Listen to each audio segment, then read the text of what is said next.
Okay, so my friend Nick over there is standing with the microphone ready.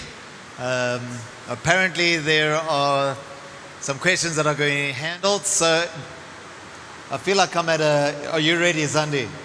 Hey? Just excited. So, do we have a first question? Otherwise we'll get going another way. But is there anyone ready with a question?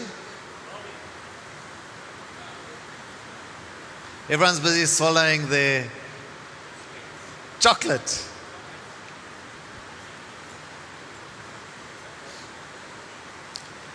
Check at this, Pretoria. Cat?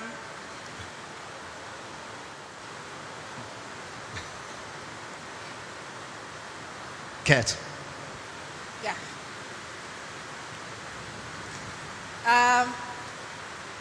Firstly, thank you, Colette, for speaking to the wives,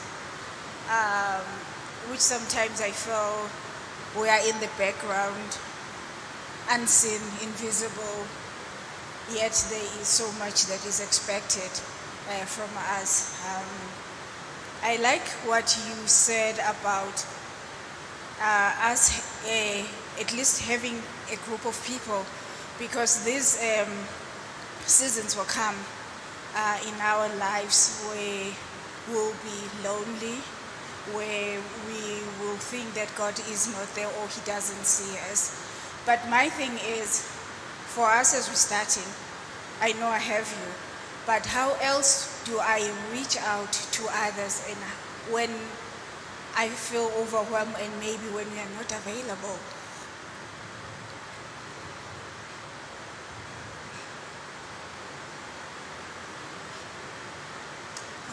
How do you deal with that?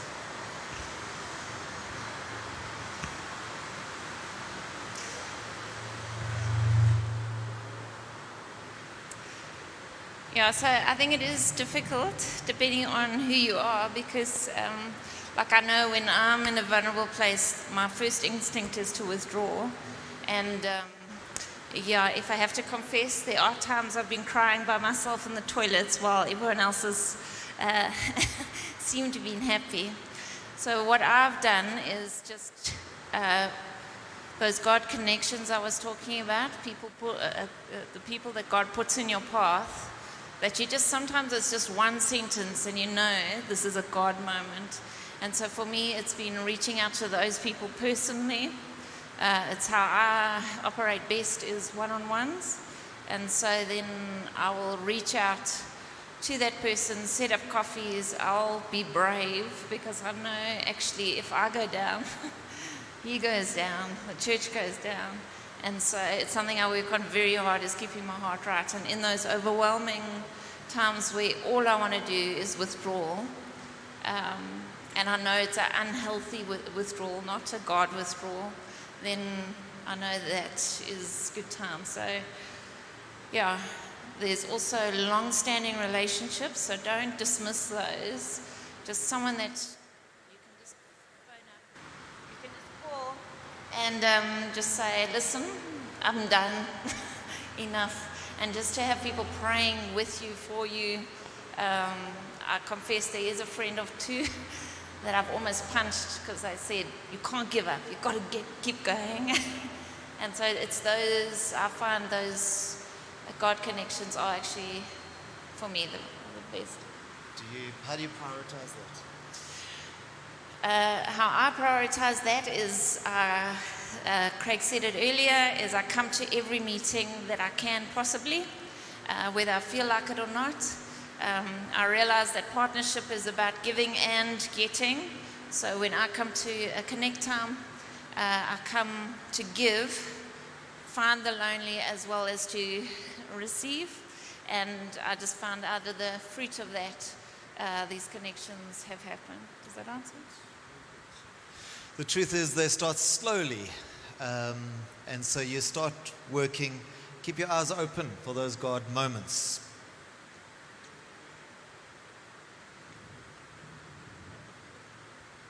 A question for Derek.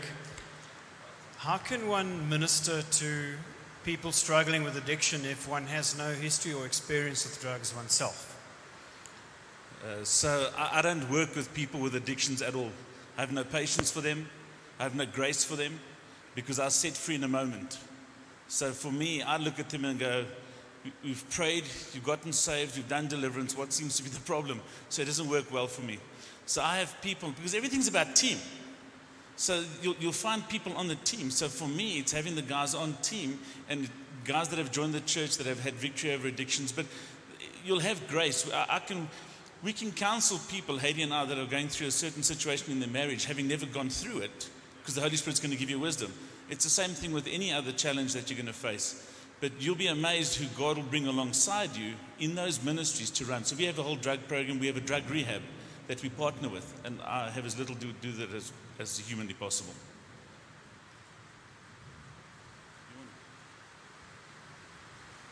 Thanks, guys. Maybe I'm not sure who wants to answer, but we in the a position where we've just transitioned into leading a church from being part of a team, which is very different. And maybe what are the couple of things that you reckon are important in those first 3-4 months, maybe as you leading a new team in a different city, maybe? What are some of the things that you would prioritize? I'm preaching on that this evening, so I'm going to give this one to Craig. We'll see if my answer's any good and whether you'll fix it tonight. So when we came to Pretoria, we felt God give us a very unspiritual word, and it's the last man standing wins. So you just got to keep standing longer than the next man. And so we do believe that consistency, faithfulness, patience, particularly in transition, are great watchwords. And so it's turning up. They need to learn a new shepherd's voice, a new couple who are leading the team's voice, as much as Potch and Clarkstorp are still close together. But so really it's just a matter of turning up. In my world, if I was in your shoes, we would be turning up. The sheep want to hear your voices. From a practical point of view, I would be looking at some kind of a series that I could just keep on going through, taking people on a journey. Step 2 follows step 1, step 3 follows step 2. Obviously there's God moments and God can do great things, but it would be very helpful for the sheep to learn to trust you. They know you guys a little, I know that, which is a help, but really for them just to learn to know your heart. So be vulnerable, even from the pulpit. Share those little things that make the connection possible between the larger Sunday group and you as the speaker. Speak about your family, speak about your own personal hopes and dreams. Talk about your own relationship with the Lord and then with the team. And then as you build this team now, probably much the same.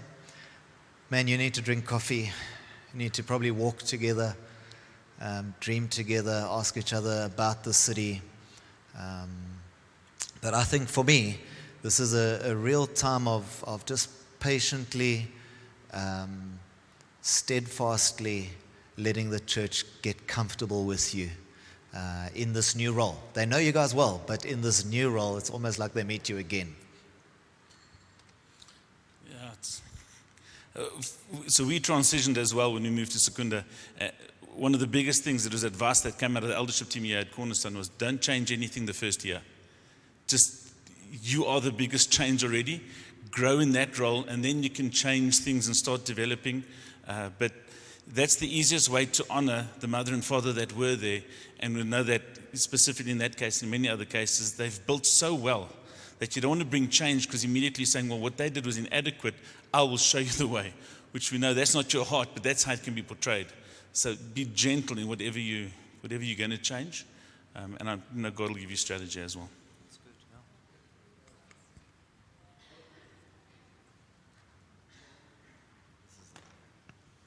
It's for you, Craig.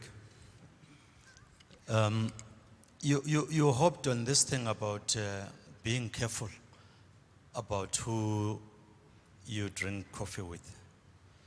Now, the tendency when you are planting is to be excited. You want to take on the world for the kingdom, meet new people, and do that. I just want you to, if possible, to expand more on how do you know that this is the right person, and what can possibly go wrong and the repercussions.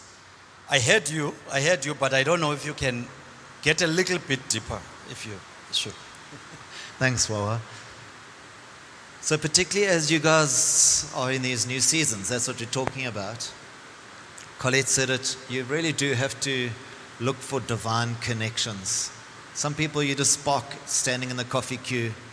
Some person you happen to be standing next to while you're being prayed for together. There's just something.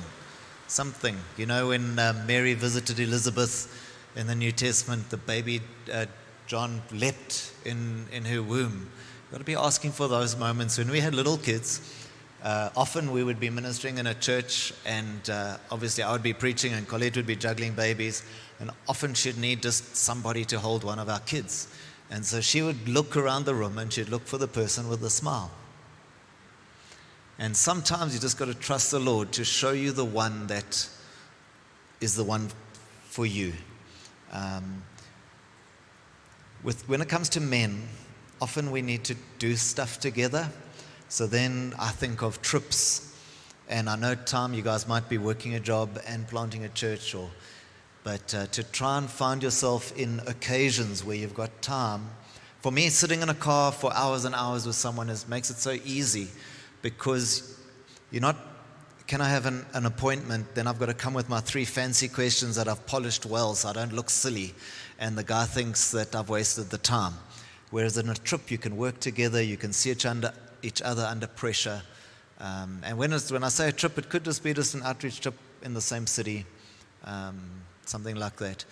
But some of these things, while it take time, and you realize sort of down the road, wow, this has been a relationship that is proving the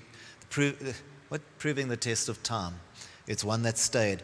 There's lots of guys that I would like to be friends with, and they're friendly, but somehow it just hasn't clicked. Doesn't mean they're evil. The grace of God is that the NCMR team is a big team. All over the world. We've just had a guy join our church who's been in another kind of an apostolic movement, and they work on geographical kind of apostolic relationships. And even he was saying it was great, but what happens if the guy over the border of that geography is a guy that you connect with, but he's in someone else's territory, So sometimes the guys that seem easiest, you just don't click.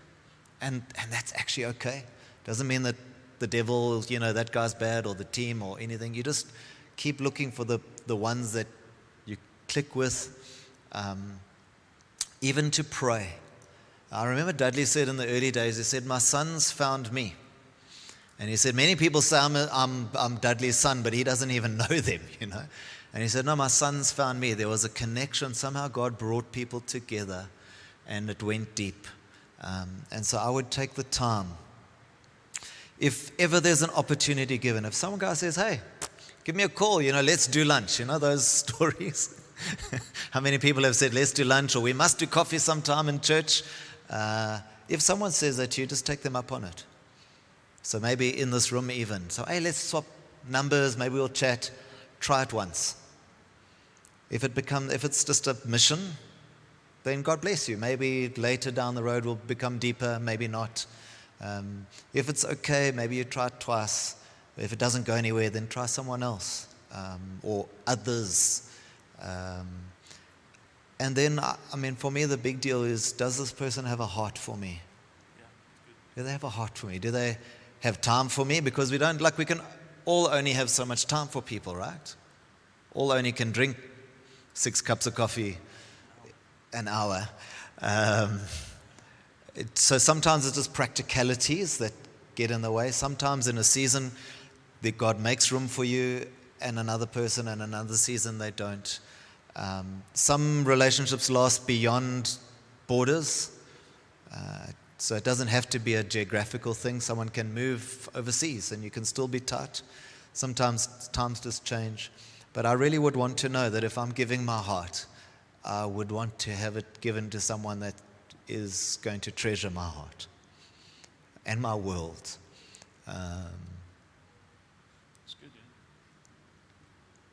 Okay, Wawa?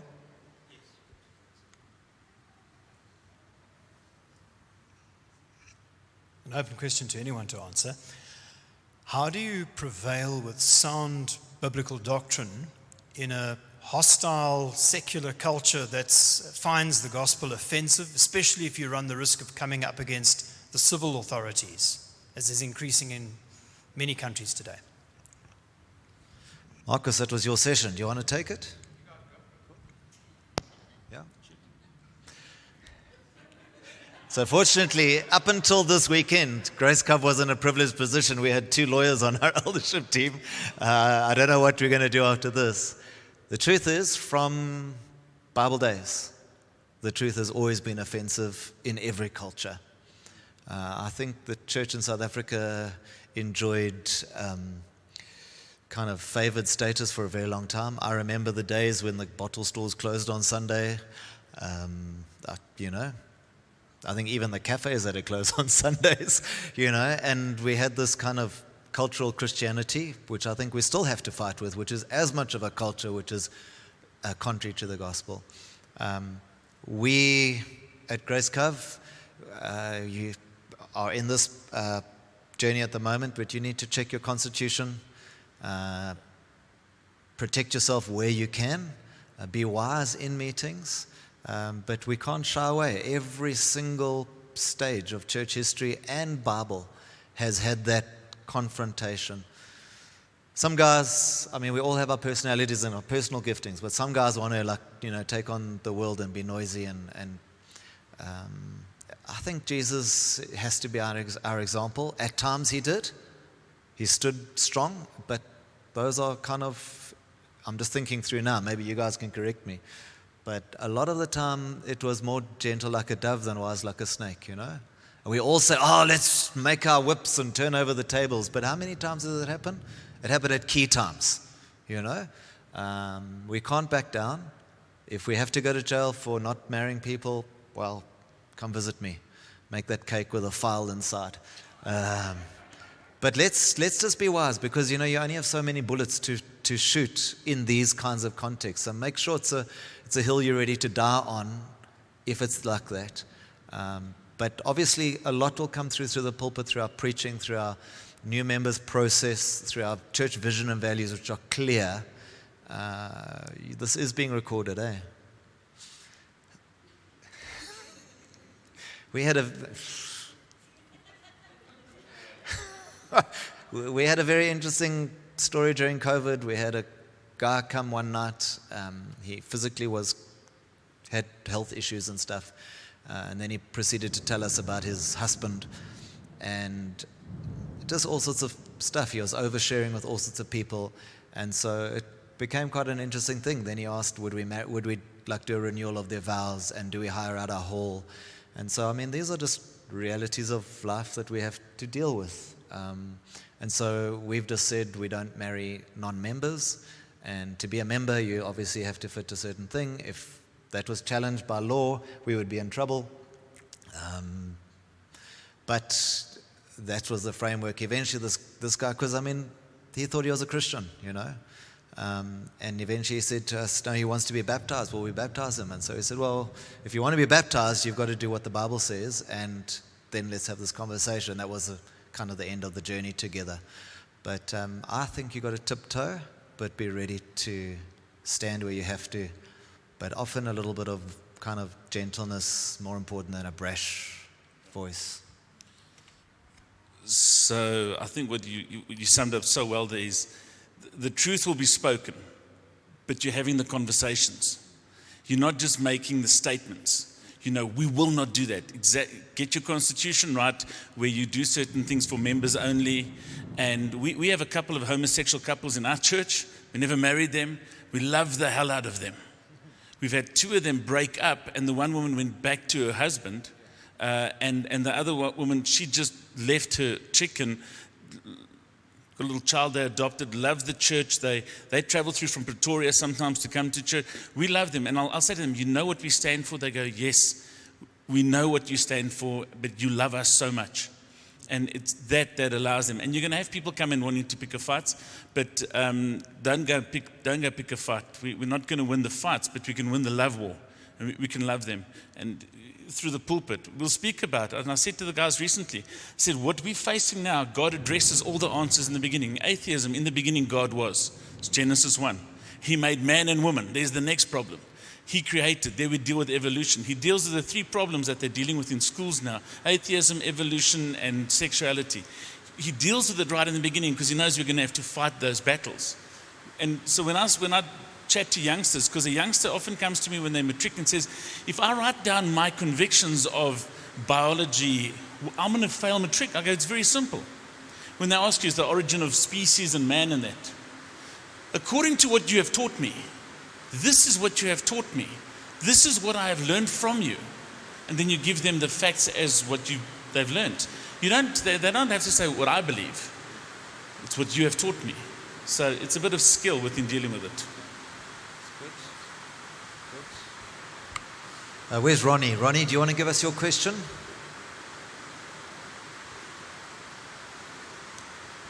Thank you. And if you find yourself planting at the poorest of the poor, where with the unemployment rate so high, where many people are not employed, like in a place where I am, I'm sure I'm the only person who's bringing the income to the whole area. How do you survive?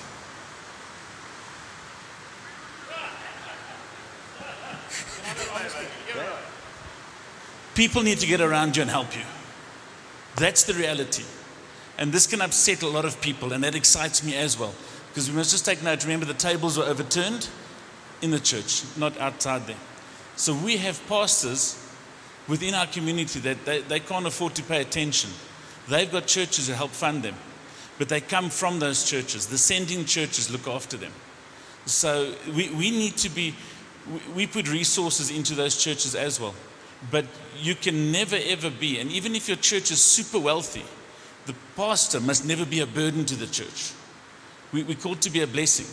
And so for us, I look at the guys that plant, they have to partner with other churches. It's key. And I don't know you, I don't know the reference to you being here even. So I'm not saying, well, maybe you're coming from Cornerstone, Marcus, you've got to start shelling out a whole lot of money. But I'm saying there have to be churches that are investing in those places. There's ways to do it. We've seen Dutch churches funding churches that we've planted in Lesotho. And we planted one accidentally because one guy got lost in a dacha field, and then he got the whole village saved. The church was planted, couldn't get back there, so that the guys in Holland, the Dutch Reformed Church, built a church there for them, and it's kind of running. So it's external, has to start supporting. It has to. And from my point of view, and I'm speaking from my personal point of view, is I believe it's a call that we've got on our lives in our church. I'm not saying in NCMR. Don't quote me on this, and don't go and try to do a fundraiser. But I believe it's part of our mandate is to look after churches in our area in that specific predicament that you're talking about. Now for the other correct answer. So I think that's great. When we, again, look at the scriptures, we were chatting about it earlier. There are seasons where Paul had to work a job and fund his own ministry. Many planters for the first number of years. The church budget is largely their personal budget, the rent and the coffee urn and the table and all of that stuff. We've all got stories like that. In a poor community, it turns up the volume on those questions. I think it's just the reality. The danger is we never want to get into like a transactional relationship. So in fact, even in non-poor areas, I'll go plant, how much are you going to give me? Even if I was going to plant in Sandton, hey, you guys, I'm going to plant, what you're going to give me. We don't want that heart, and I'm not saying that is your heart, Ron. But equally, we want to be able to build partnerships. So much as Derek's saying, how do you do that? If no one wants to be your partner, are you offended because everyone hates you? You've just got to trust the Lord to put partners with you. Paul was doing his thing. He was making his tents and preaching the gospel. And then, I forget the two characters, when they came, Philippians 4, when they came, he was able to stop working. They would work so that he could minister. We've got to trust God to put people with us so that we can have an income, understanding that we might need to get a job ourselves and plant. If I look at, like, these guys both have jobs and they're planting this weekend. And it's always the challenge between, do I stress about not having time because I'm working a job, or do I stress about not having money because I've gone full-time early on? And you've just got to follow the call of God for your own circumstances in that. But I can say in the early days, working is helpful because it puts you with people. It gives you relationships in the community that you wouldn't have if you're sitting in your lounge reading your Bible all day. And if you've only got 5 or 10 or 20 or even 50 people in the church, you can only visit them so much.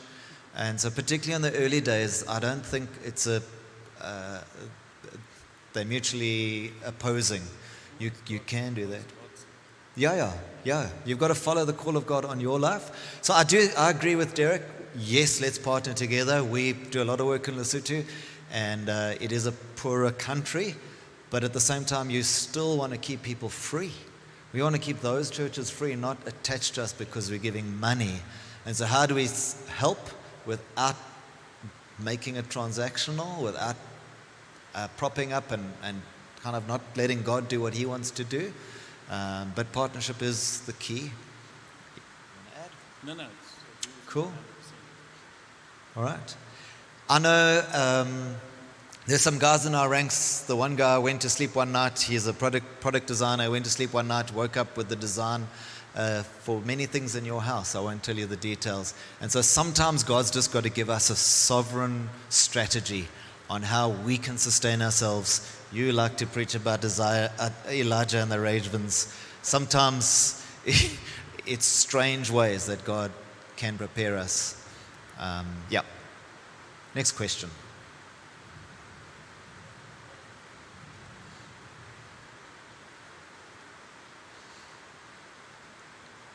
I have a question written down. Someone asked, who and what is this NCMR team that we've been speaking about? How does someone get onto that team? In other words, like, what sort of people are on that team? And how do I find them? How would I know? I'm just going to wait for the answer to pop up on the screen over here. So, there's okay, let me do it this way. You have NCMR team, it's a whole lot of relating churches, and they've got key guys in there, and they can be elders, and some are not even elders. And Tyron chooses the team, and he runs his team, and he oversees the team, and he's running it like a denomination. And that's the misconception everyone's sitting with, that somehow it's this team that's being managed to manage other churches. As opposed to, if you look at us, we're all in the trenches together. And I'm going to give you detailed answers. We're all in the trenches together. And Tyron, I mean, there's some guys, I'm convinced Tyron has looked at and thought, how did he get on my team? Because he mentioned that to me when he spoke to me. Which one was it? Yeah. And the reality is this, and this is the beautiful thing about the way Tyron leads, is that he has these open hands. And he'll literally say, you can do anything you want except lead the team. That's my job. But go plant churches. Let us know what we can pray into. It's not a funding system, but I know he prays for us regularly. I know he cares about us deeply. He's cheering us on, and he's our captain as he oversees us. And he brings people onto this team, not because they have these huge influences, because he brings impact players on. And an impact player can have a church of 20, but those 20 people are potential Billy Grahams in the next 5 years. He brings guys like that onto his team. Doesn't make team guys better. It's guys that he's chosen, brings them onto the team, and then we celebrate together. We celebrate what God's doing at Cornerstone, at Grace Covenant. For me, I remember when I was still just attending Lighthouse Cornerstone. Maybe it'll become Lighthouse one day, Marcus. And I remember when Craig and Colette came here, and you were still in Margate, and I had a word for them. I don't know if I ever shared it to them, and I felt God is going to make them a lighthouse, not the church, them. And then they moved here, and I thought, well, I got that wrong. And God said, no, I'm still going to make them a lighthouse because I'm going to attract certain people. They mentor such incredible groups of people, but they really have such a skill set on them, and that they're key players. They impact players. Not better than me, not better than Marcus. And Ty brings these guys together, and he runs this team for the good of the church, the worldwide church.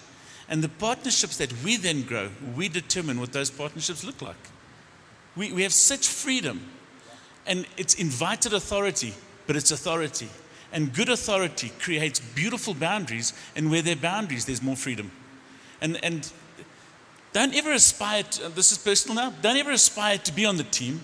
Aspire to live out your call, work out the mission before Jesus, get everything done. And should you get, it's carry on with your mission. Because I don't think the best have been chosen, and I think they're phenomenal people that have potentially not been chosen. And that's just... Super cool. So there you have it. Gifting, recognition, and then obviously, like in your own local church, how do you choose an eldership team? How do you choose a deacon team? It's a similar thing, just a slightly different gifting. Talking a gifting that's translocal for many churches, or a local gifting. Where you guys sit at the beginning, or looking at the beginning of a new journey in church leadership. So how do I access the team? Who do I talk to? Which ones are good? Which ones are bad? Well, again, you got to be in the place to make some friends. If you have a friendship, then ask that person, is there someone you could introduce me to?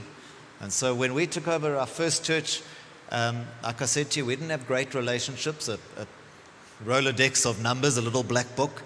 But what was really helpful is the guys that we did know is there anyone else you would suggest I should set up a beginning of a connection with? Because you know me, you know the church, you know your friends. Can you matchmake a little and see where that goes? Or I have a heart for this type of ministry, or this region, or the poor, or the singers, or whatever. Is there someone on the team that you could link me with?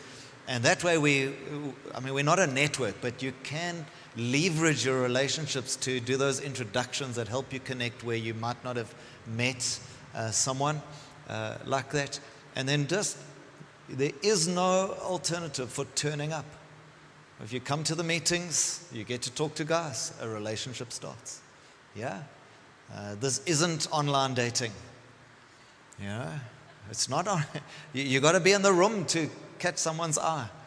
And particularly, and then in terms of the impact players, because there might be times where you've got a specific thing in the local church, and like your list of close friends you actually don't know. You don't, none of those guys are key with this. Then just ask, and although we build of the team strongly, we have access to the whole team everywhere in the world. And it might be that there's someone that you've never even met, that someone can make an intro that can really speak into your specifics. So there's one guy on team, Janus Labuskachny, leads an amazing church, the base in the West Rand. He looks at his church and he goes, where do we lack? And he goes, we need to see growth when it comes to evangelism. And he then finds on the team who he rates, and it's within close proximity, as a fivefold evangelist, and brings him in. And he'll bring him in for 2 months or 3 months to come and work there to develop and find who the other evangelists are. So you have your general relationships, which is great for the coffees and getting to know people and having people cheer you on, because it's great that we celebrate together. And then you can be specific as well and go, well, I need to grow in that specific area. I've got to get these guys or those guys. And you become very intentional with it. And then you can build great friendships out of that as well. Good. Any others? Still have a few minutes if there are.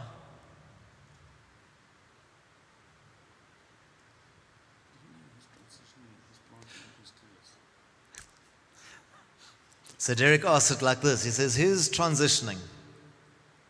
Who's taking over another church? You've got to put your hands up. Yeah. We're not that prepared. Okay, 1, 2, Carl, Hein, and wives. Who's planting? There we go. 1, 2. Like, why is everyone like, yeah? It's not an internal takeover, a hostile. And then the third option Derek had was, who's clueless? Like, my hand's right up, hey? So yeah, interesting, different skill sets. We were talking about it with Leon. Are there any others there, Nick?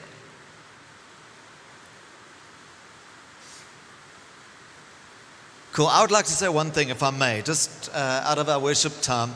We sang that song, Who Can Stop the Lord Almighty? And I really felt to encourage you guys this morning that as long as we are walking in God's plans, we're not naming it and claiming it and owning what God has never given us. But can I just say that if we're walking in the center of God's plan, I felt this afternoon to remind you guys, shaky knees, for the Afrikaners, piperige stemmetjies, faint little voices, nervous about the task. If you are in step with what God has called you to for this next season of your lives, the kingdom of God cannot be stopped. You simply happen to be the one He's asked to turn up to see that accomplished. I really would love you to sense a strong sense of courage in the purposes of God. Not you and me, we are frail and human, but in His purposes, they cannot be stopped if we'll just put ourselves in His hands. God bless you.